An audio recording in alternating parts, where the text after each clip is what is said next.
આ કૂવો એ કૂવો નથી. જ્યારે આ કૂવો એ વખતમાં ખોદવામાં આવ્યો ત્યારે આ અને આ કેટલો વર્ષો જૂનો હશે? અરે આ તો વર્ષો જેટલા જવાય છે કૂવાને. ડોહા દાતા રહ્યા. ગુજરાતની ધરતી, ભારતની ધરતી જ કહીએ આમ તો, એટલા ઇતિહાસ અત્યારે સંગ્રહીને બેઠી છે. કૂવો છે પ્રાચીન, જે 200 થી 300 વર્ષ જૂનો કૂવો છે. તો મિત્રો, તમારું સ્વાગત છે આપણી વાવ-થરાદની જમાવટ યુટ્યુબ ચેનલમાં. અને આપણે આજે ફરીથી વારસાની શોધમાં આવ્યા છીએ.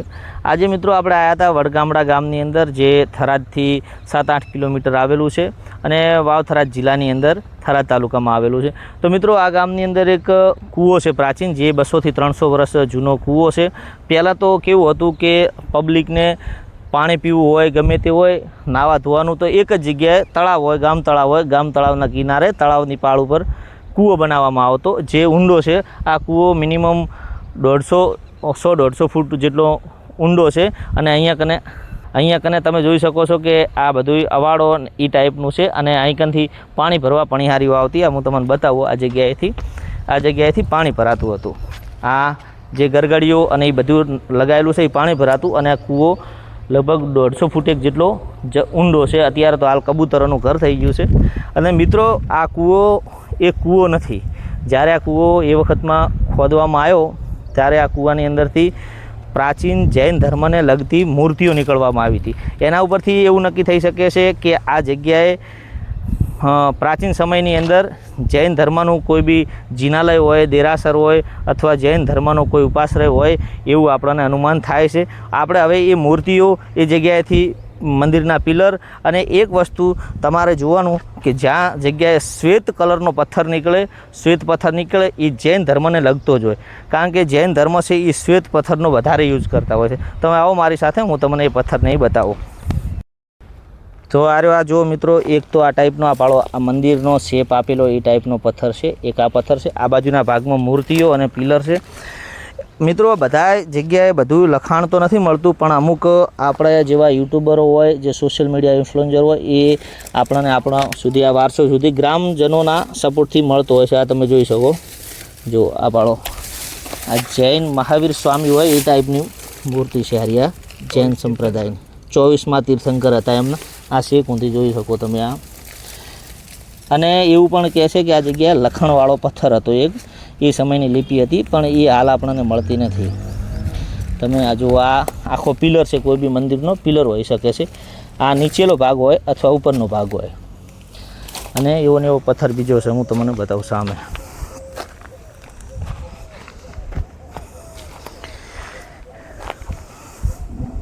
આ જો, આ પાળો છે ને, પછી સામે છે, આ છે. આ બધા પથ્થર પ્રાચીન અને જૂના છે. અને ને તો બધું શ્વેત પથ્થર હોય. આ સફેદ પથ્થર છે, આરસપાણ એ જૈન ધર્મનું મેઇન પ્રતીક છે. જૈન ધર્મના તમે ગમે તે મંદિર જોશો તો મોસ્ટ ઓફ શ્વેત પથ્થર જ યુઝ કરવામાં આવે છે. અને મિત્રો, આ બે બાજુ દરવાજા છે. આ કૂવો છે, પેલે તળાવ છે. અને આ જગ્યાએ પબ્લિક જ્યારે બહેનો દીકરીઓ આપણે પાણી ભરવા આવતી હશે, તો આ જગ્યાએ પાણી ભરવાનું, નાહવાનું અને કપડાં ધોવાનું આ જગ્યાએ બધું થતું હશે. આ અમે જોઈ શકો કે અહીં પાણી ભરીને બેડા મૂકવાનું પણ બનાવેલું છે. અને આ પ્રાચીન ઈંટો જે આપણે પહેલાં લીધી હતી, ટેરાકોટાની ઈંટો કહેવાય છે આને. એટલી મજબૂત આવે છે આ ઈંટ કે આ ઈંટ તમે ખાલી જુઓ. અત્યારની ઈંટો કરતી આ ઈંટ લગભગ 1000 ગણી મજબૂત અને પથ્થર જેવી હોય છે. પણ તમે જોઈ શકો છો કે જે અંદરથી જ પથ્થર નીકળેલા છે, એ પથ્થરોની આ જગ્યાએ દિવાલ ઉપર લગાવી દીધા છે. આ જુઓ, એ જ પથ્થરો છે. મિત્રો, આપણું ગુજરાતની ધરતી, ભારતની ધરતી જ કહીએ આમ તો, એટલા ઇતિહાસ અત્યારે સંગ્રહીને બેઠી છે કે માનવીના પેટની અંદર વાત ના રહે, પણ પૃથ્વીના પેટાળમાં એટલા ઇતિહાસ છે. એટલા ઇતિહાસ આ આપણી ધરતી સંગ્રહીને બેઠી છે. તમે જોઈ શકો છો, 1 2 3 4 5 6 7 8, લગભગ આ જગ્યાએ 10 પાણીહારીઓ એકસાથે પાણી ભરી શકે એ ટાઈપનો આ બનાવેલો છે આ કૂવો. આ જુઓ,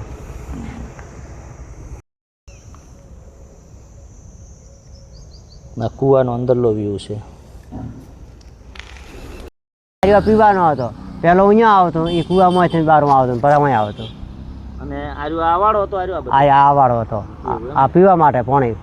અને આ કેટલો વર્ષો જૂનો હશે? અરે આ તો વર્ષો જેટલા છવાય છે કૂવાને. ડોહા દાતા રહ્યા. ઓહો. એટલે મૂળ આને આ એક નિશાની આ ચેડા રહી ગઈ છે ભાવ. ચેડો એટલો વર્ષો જૂનો? હા એટલા વર્ષો જૂનો. હા આ ચેડો એટલા વર્ષો જૂનો? હા એટલા વર્ષો જૂનો ચેડો. જો મિત્રો આ ચેડો પણ એટલો વર્ષો જૂનોનો છે. મિત્રો હવે આપણે આગળ જાણીશું ઓકાવાળા હનુમાન દાદાનો ઇતિહાસ. અને ઓકાવાળા હનુમાન દાદાનો ઇતિહાસ પણ મિત્રો એટલો રોચક અને એટલો મહાન છે.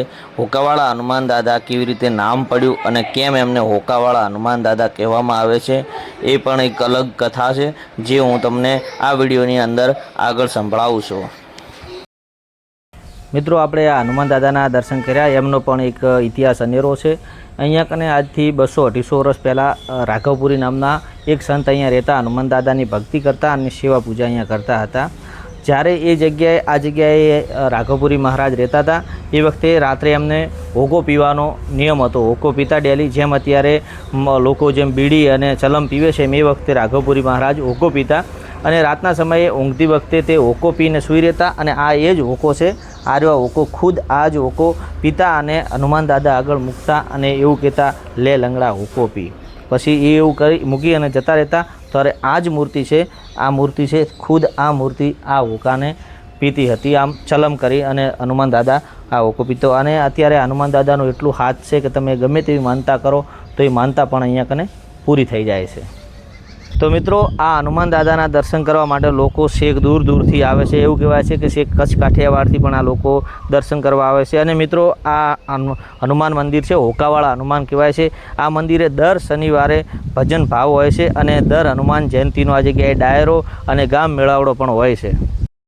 અને મિત્રો આ સરસ મજાની જગ્યા છે. અહીંયા કને શેણલ માતાનું મંદિર છે અને બાજુમાં ભૈરવ દાદાનું મંદિર છે અને પાછળ આ તળાવ છે અને તળાવના પેલા કિનારે હિંગળાજ માતાનું મંદિર છે. મિત્રો આ પણ એક આપણો વારસો છે, જે અત્યાર સુધી સંતો મહંતો જે મૂકીને ગયા છે અને અત્યારની યુવા પેઢી અને સંતો મહંતો હાલ જે જાગીર મઠ હોય છે એ અત્યારે સાચવી રહ્યા છે.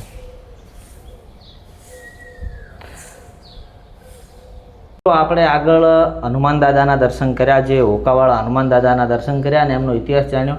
વડગામડાની અંદર એક બીજું પણ મહાદેવનું મંદિર છે, બાજુમાં જ હનુમાન દાદાના મંદિરથી થોડું આગળ, એમનો પણ ઇતિહાસ એક રોચક છે. જે એવું કહેવાય કે જ્યારે આ મંદિરનું કામ લેવાનું હતું, આ મંદિરના જ જે આ શિવ મંદિર છે એના જ પાયા ખોદવાના હતા, ત્યારે આ પાયા ખોદતી વખતે જ એક શિવલિંગ મળ્યું હતું અને એ જ શિવલિંગ આજે આ મંદિરની અંદર સ્થાપિત કરવામાં આવ્યું છે. એટલે મિત્રો આ પણ એક આપણો વારસો છે, જે શિવ મંદિરનો પાયો ખોદતી વખતે જ શિવ મંદિર મળ્યું, એટલે શિવલિંગ મળ્યું અને એ જ શિવલિંગ અત્યારે સ્થાપિત કરવાનું આપણે અત્યારે હાલ જે આપણી સમક્ષ જે શિવલિંગ છે એ જ શિવલિંગ છે અને આપણે એ જ શિવલિંગના દર્શન કરી રહ્યા. તમે મિત્રો જોઈ શકો છો કે હંમેશા શિવલિંગ કેવું હોય કે આમ એકદમ પેલી રીતના બનાવેલું હોય, પિંડ જેવું. શિવલિંગ એટલે પિંડ, એટલે અને આ શિવલિંગ ખળબચડું છે. જો અહીંયા કંથી આ ઢેપ નીકળે છે, આની દેખાય છે આર્યા. પછી અહીંયા કંથી જો ખોચા વાગેલા છે, આ કારણ કે આ ખોદતી વખતે વાગેલા ખોચા એ ટાઈપનું શિવલિંગ છે. પછી એ જ શિવલિંગને અત્યારે અહીંયા કને સ્થાપિત કરવામાં આવ્યું. અને એવું કહેવાય છે કે આ ગોકુળ આઠમ એટલે કે જન્માષ્ટમીના દિવસે આ શિવલિંગ ખોદકામ કરતી વખતે મળ્યું, એટલે આ શંકર ભગવાનનું નામ રાખવામાં આવ્યું ગોકળેશ્વર મહાદેવ.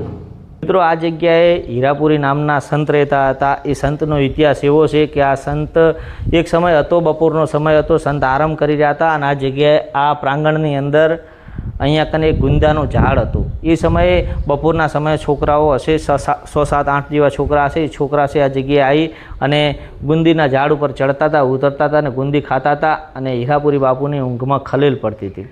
ત્યારે હીરાપુરી બાપુ અચાનક ઊંઘમાંથી જાગી અને બાળકોને તો કાંઈ ના કીધું, પણ ગુંદીના ઝાડને શ્રાપ આપ્યો અને એવું કીધું કે તું વાંઝણી રહ્યું હોત તો સારું હતું. વાંઝણી એટલે કે તારા ઉપર ફળ ના આવ્યું હોત તો આ છોકરાઓ મને હેરાન ના કરત અને આ છોકરાને તો હું શું કહી કહું.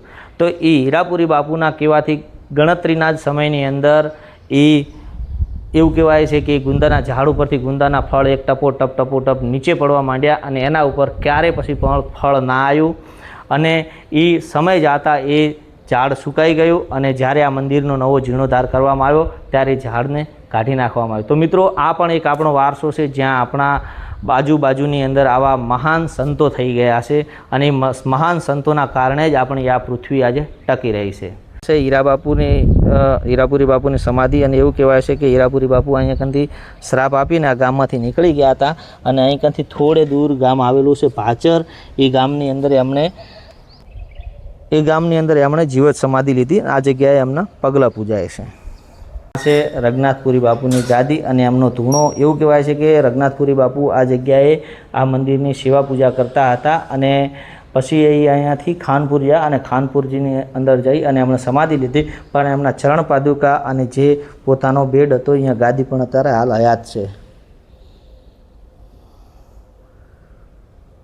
તો મિત્રો આજના વિડીયોની અંદર આટલું જ હતું. હવે આપણે મળીશું એક નવા વિડીયોની અંદર, નવી સિરીઝની અંદર, નવા વારસાની સાથે. તો મિત્રો આવા જ વિડીયો નિહાળવા માટે અમારી વાવ થરાદ જમાવટ ચેનલને સબસ્ક્રાઈબ કરો અને તમારા અન્ય મિત્રો સુધી શેર કરો.